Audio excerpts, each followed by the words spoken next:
Oh, wow.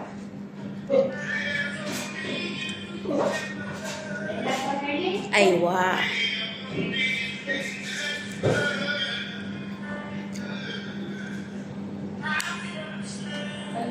Ay, wow. Kung na mahagilap yung first love ko eh.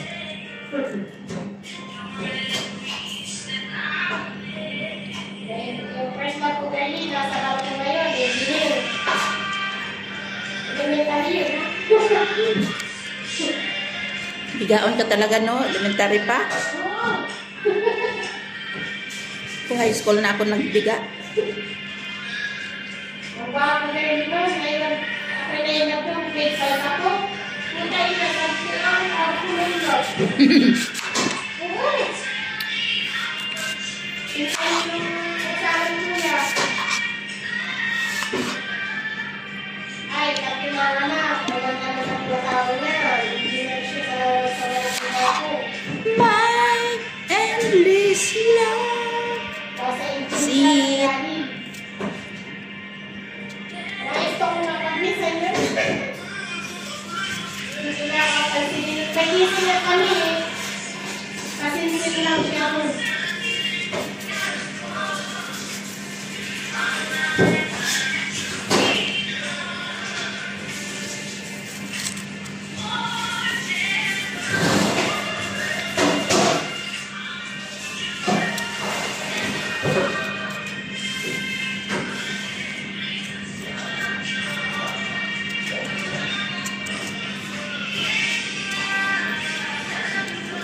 I want to share all my love.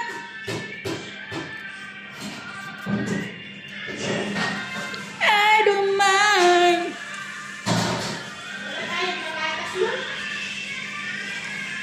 Maghingi na ako. Maghingi na ako. Other sweet potato. Sabi ko, wala na mga gulay. Pabili ka natin? Pabili ka sa akin. Bigay ko nga ng 1 KD. Tapos magpabili ng coke. Wala man siya sa kwarto.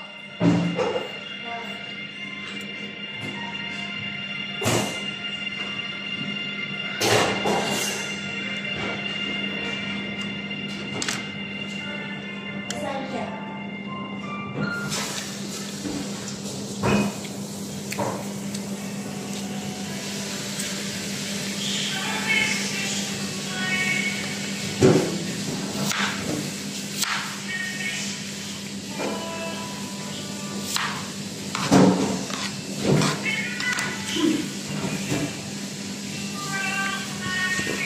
Meron.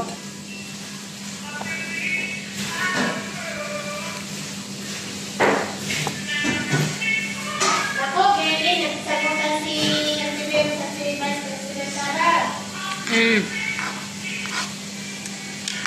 Tapos, Nanguna si Antibero, sabi niya, nahanap niya yung pag-ibig sa BTS. Sabi niya, yung para makita ka lang, hahatag yung ano yung kapil. Mm. Ang sabi ni ano doon, ni Rita, yung ating tanong ni Sarah, hindi na niya gusto. Tanong lang daw niya yung Bakit? Para ba kay Hontiveros ang DepEd? Para yan sa kabataan na Pilipino. yun pala, girlie. Pinili ng mga libro. Yan pala, 2 beses palang humingi ng tulong yan sa Lisa sa Davao.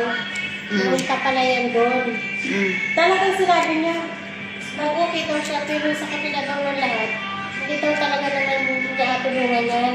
Pero tumawag daw yan ang tumawag. Di siyempre nakulitan daw siya. Di may pinakusapan siya siguro gobernador. Natulungan na yan. Ay ayaw pa daw nga. Pinilit lang niya. Sige na. Tulungan para sa...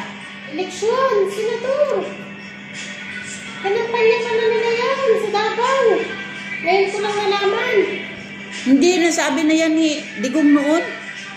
Yung mga senador na naghingi ng tulong. Oo, sabi ni Inday. Sabi ni Inday. Natapos ko yung tulungan. Hanggang pa di ba salita yun. At siya na nanalo na. Siya ang number 1. Nag-criticize sa aking ex-former President Rodrigo Duterte. Mm.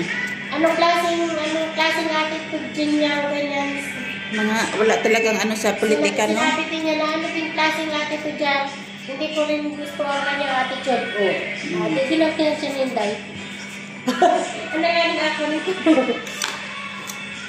Akala niya, pumunod siya sa Senado, lahat ng gusto niya, pwede mo gawin. Ayun na yun, natakasal siya ni Go. Ano? Wala na sigo sa Pilipinas, no? Nakapag-travel naman, napunta na Singapore, Malaysia. Pagtatawanan lang sila ni Mayor Go. Ano? Sige, sila daldal sa Senado. Si Go, nag-escape po na. Tawa.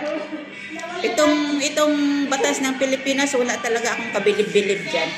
Nakantawan sila ngayon. Ano? Nagpakasal kayo dyan. Dagdag kayo ng tanda dyan. Ano? Nasaan na si Go? Kasama yung pamilya. Walang record kayo ng alis. Nasa aplikan lang naman. Takot sa sakay na puntahan. Sabi naman yung abogado na yung daw ng sa Pilipinas. Isa pa yung abogado ni Go. Anuhin din yan? Tuligsain din yan. Oo, yun namin. Parang traidor yan sa bayan eh. Takpantay niya yung mga mga Sabi pa ng abogado. salot. Ako daw lang sila nag-usap kayo nasa Pilipinas daw. Yan. Ay, nung ipin pa pala nakaalis. Tingnan mo. At parang meron sa sila